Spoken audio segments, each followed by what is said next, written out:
नमस्कार मित्रांनो, मी गौतम ओवळ माझ्या यूट्यूब चॅनलवर आपणा सर्वांचं अगदी मनापासून हार्दिक स्वागत करतो.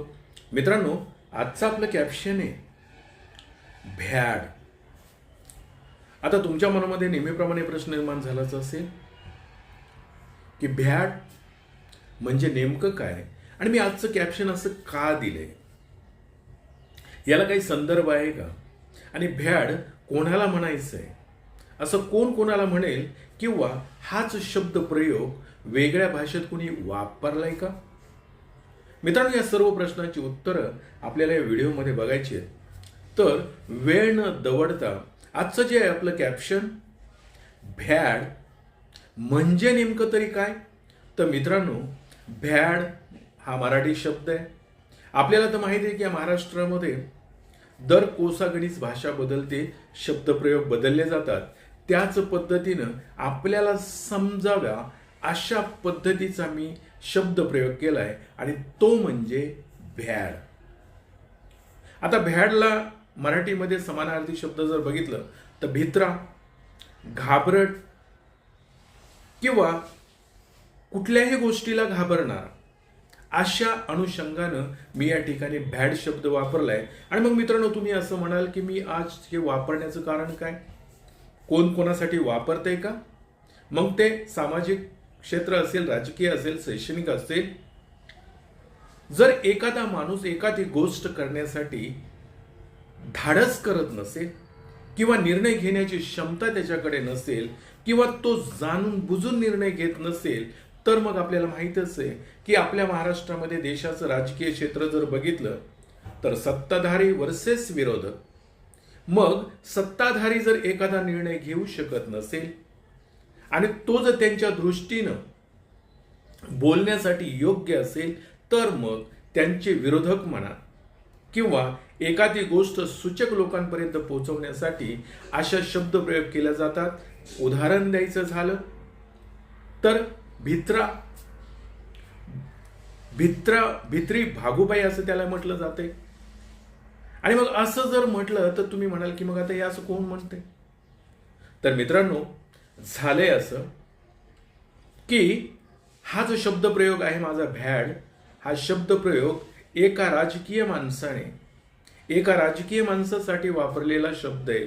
फक्त तो शब्दप्रयोग जसाचा तसा न घेता त्याचा समान अर्थी शब्द म्हणून हा भ्याड शब्द मी या ठिकाणी वापरलाय आणि त्याला भित्रा किंवा निर्णय घेऊ शकत नाही अशा अनुषंगाने मी तो शब्द प्रयोग केलेला आहे. तर चला बघूया नेमकं काय.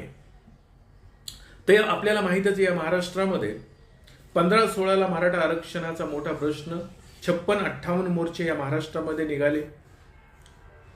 त्यानंतर पुन्हा हेच लोन 2019ला सुरू झालं.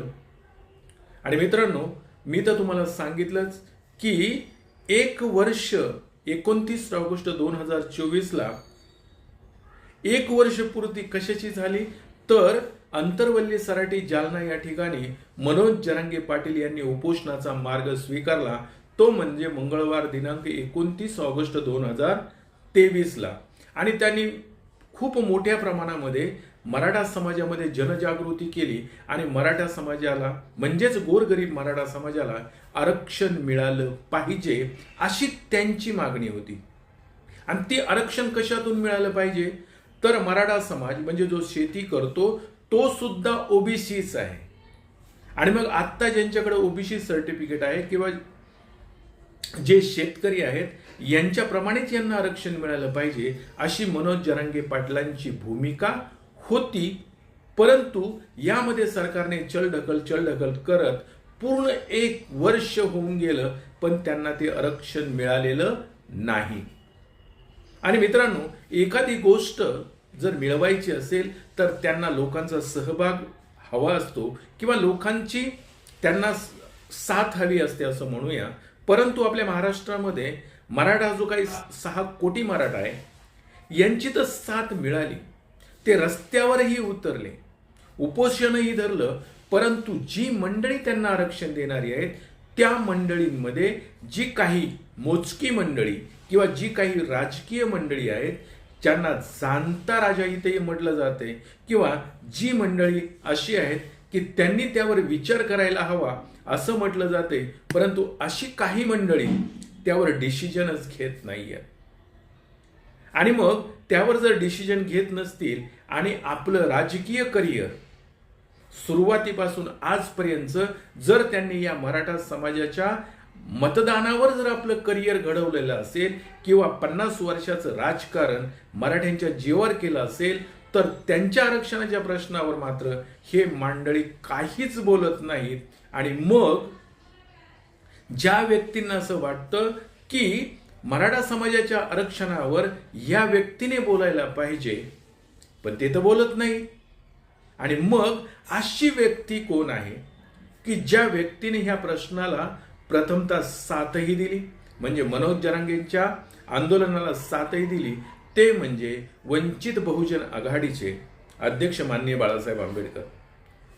त्यांच्या उपोषणाला सपोर्टही केला, तुमच्याबरोबर आम्ही आहोत हेही सांगितलं, आणि ते शेवटपर्यंत राहिले. परंतु मनोज जरांगे पाटलांनी ज्या वेळेस असं सांगितलं की आम्हाला ओबीसीतूनच आरक्षण मिळायला पाहिजे, खोटं वाटतंय? मनोज जरांगे पाटील असं म्हणतात की आम्हाला ओबीसीतूनच आरक्षण मिळालं पाहिजे. ऐका, त्यामुळे कॅबिनेट झाली नाही झाली त्यात काय पडायची आम्हाला गरज नाही, माहीतच नाही काय ते. पण 13 जुलैच्या आत मराठ्यांना ओबीसीतून आरक्षण पाहिजे, 50% आतच पाहिजे. ऐकलं? हे बघितल्यानंतर मात्र बाळासाहेब आंबेडकरांनी सांगितलं की ओबीसीचं आरक्षण हे सेपरेट असलं पाहिजे, मराठ्यांचं आरक्षण जे मिळवायचे आपल्याला तेही सेपरेट असलं पाहिजे, कुणी एकामेकाच्या ताटामध्ये जायची गरज नाही. आणि हे समजून सांगण्यासाठी बाळासाहेब आंबेडकरांनी, तुम्ही तर बघितलंच की मागे 15 दिवस महाराष्ट्रामध्ये ओबीसी आरक्षण बचाव यात्रा सुद्धा काढली. आणि ते यात्रेदरम्यान सर्व मंडळींनी, यामध्ये मराठा समाजाचे नेतेही असतील, कारण महाराष्ट्रामध्ये असलेला बहुल मराठा समाज जर बघितला तर त्यांचे खासदार आमदार सुद्धा जास्तच आहे. आणि मग यामध्ये असणारी जी काही मंडळी आहेत, किंवा आजपर्यंत मराठा मतदानाचा फायदा घेऊन मुख्यमंत्री राहिले, खासदार राहिले, देशाचे कृषी मंत्री राहिले, अशा व्यक्तींनी यामध्ये लक्ष घालावं आणि हा प्रश्न तडीस न्यावा असं काही लोकांना मनापासून वाटतंय. परंतु ती मंडळी जर करत नसतील तर मग जी व्यक्ती ह्या गोष्टीला वाचा फोडण्याचा प्रयत्न करते ती व्यक्ती दुसरी तिसरी कोणी नसून ते आहेत वंचित बहुजन आघाडीचे अध्यक्ष माननीय बाळासाहेब आंबेडकर. बाळासाहेब आंबेडकरांनी सोलापूर या ठिकाणी 2 सप्टेंबरला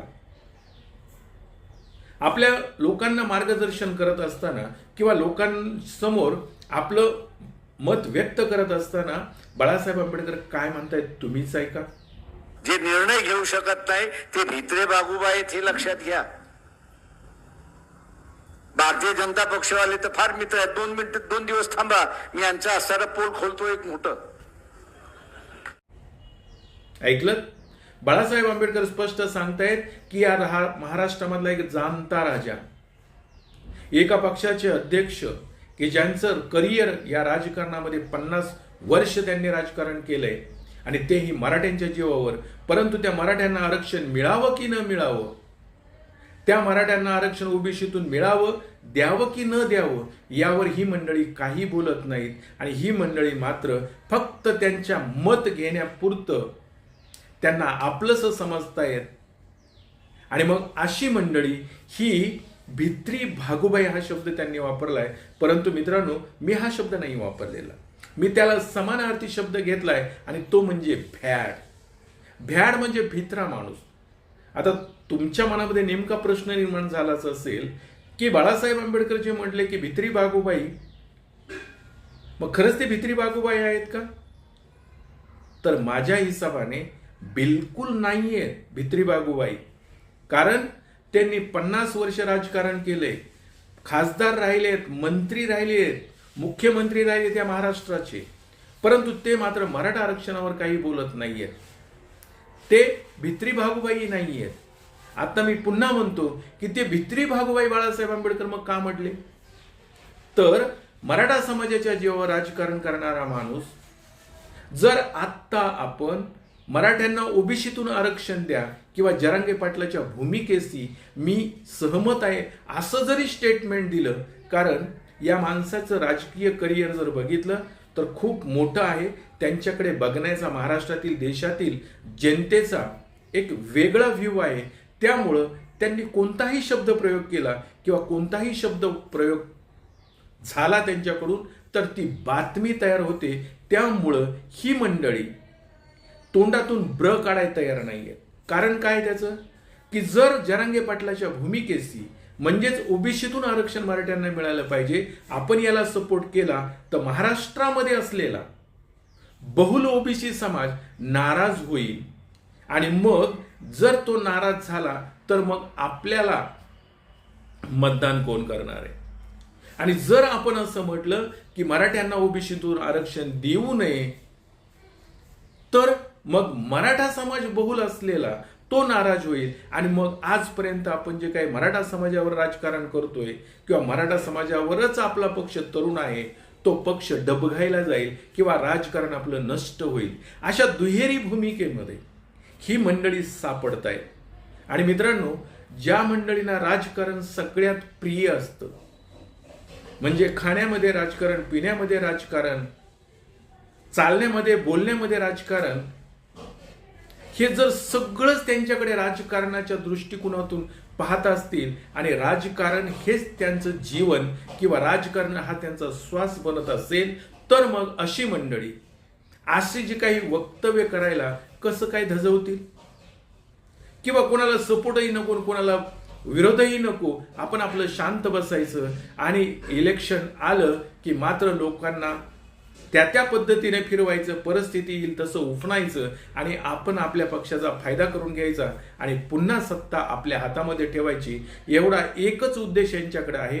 परंतु काही मंडळी अशी आहेत त्यांच्याकडे सत्ता असो नसो त्यांना काही घेणं देणं नाही.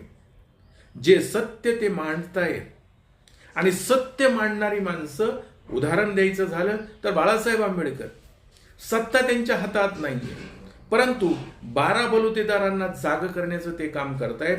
आणि एवढंच की काय, परंतु या 12 बलुतेदारांना जागा करत असतानाच ओबीसी समाजाला सुद्धा जागा करतायत. एका बाजूला मराठा समाजाला सांगतायत की तुमचं आरक्षण तुमचं सेपरेट असलं पाहिजे, ओबीसीच्या आरक्षणातून तुम्हाला मिळू नये किंवा ते देता येणार नाही, तर ओबीसी समाजाला धीर देण्याचं काम करतायत, मराठा समाजाला धीर देण्याचं काम करतायत आणि महाराष्ट्रामध्ये शांतता प्रस्थापित करण्याचं काम करतायत. म्हणजे सत्ता यांच्याकडे असेल नसेल यांना सत्तेचं नाही पण महाराष्ट्रामध्ये असलेल्या समाजाचं हित मात्र ते जपण्याचं काम करतायत आणि त्यामध्ये कोणत्याही पद्धतीची दुही निर्माण होणार नाही हे सुद्धा पाहण्याचा प्रयत्न करतायत. आणि म्हणून मित्रांनो मी असं म्हटलंय की बाळासाहेब आंबेडकरांच्या हाती सत्ता असेल किंवा नसेल त्यांना त्या सत्तेचा गम नाहीये, कारण ते फक्त या महाराष्ट्रामध्ये असलेला बहुल माणूस जो आहे या माणसाचं हित पाहत आहेत. मग ते ओबीसी कडे पाहत नाहीत तर मराठाकडे म्हणून पाहत नाहीत, ते जात म्हणून कोणाकडेही पाहत नाहीत. आणि बाळासाहेब आंबेडकर तर एक सांगतायत की कोणत्याही माणसाने जात म्हणून पाहू नये, तर आपण एक महाराष्ट्रीयन आहेत, या देशाचे एक नागरिक आहेत. आणि मराठा समाजाला ते बहुल मराठा समाज जो आहे आपल्या महाराष्ट्रामध्ये याला ते निक्षून सांगतायत, तुम्ही जर जात म्हणून मतदान करणार असाल तर ते विघातक आहे. तुम्ही समाज म्हणून मतदान केलं पाहिजे किंवा देशातली सर्व मंडळी समान आहेत, महाराष्ट्रातली सर्व मंडळी समान आहेत, प्रत्येकाला ज्याचा त्याचा हिस्सा मिळाला पाहिजे याच्यासाठी तुमच्याकडे असलेल्या मोठ्या ताकदीचा वापर तुम्ही केला पाहिजे. आणि म्हणून बाळासाहेब आंबेडकरांनी त्या ठिकाणी जमलेल्या सर्व मंडळींना असलेल्या पत्रकारांसमोर वक्तव्य केलं की जी मंडळी स्वतः निर्णय घेऊ शकत नाहीत, मराठ्यांच्या बाजूने उभं राहू शकत नाहीत की ओबीसीच्या बाजूने उभं राहू शकत नाहीत, मूग गिळण्याची भूमिका घेत आहेत आणि फक्त कशासाठी तर आपला पक्ष वाचवण्यासाठी, आपलं राजकीय भवितव्य टिकवण्यासाठी. आणि मग अशा मंडळींना बाळासाहेबांच्या अर्थाने जर बघितलं तर खरंच मित्रांनो भ्याड म्हणावं लागेल. किंवा भित्री भागूबाई म्हणावं लागेल. आणि मी त्यासाठी शब्दप्रयोग केला आहे भित्री भागूबाई ऐवजी भ्याड. मित्रांनो, माझं म्हणणं तुम्हाला पटतंय? जर पटत असेल तर हा व्हिडिओ लाईक, शेअर, सबस्क्राईब करा. एवढं बोलतो, थांबतो. धन्यवाद.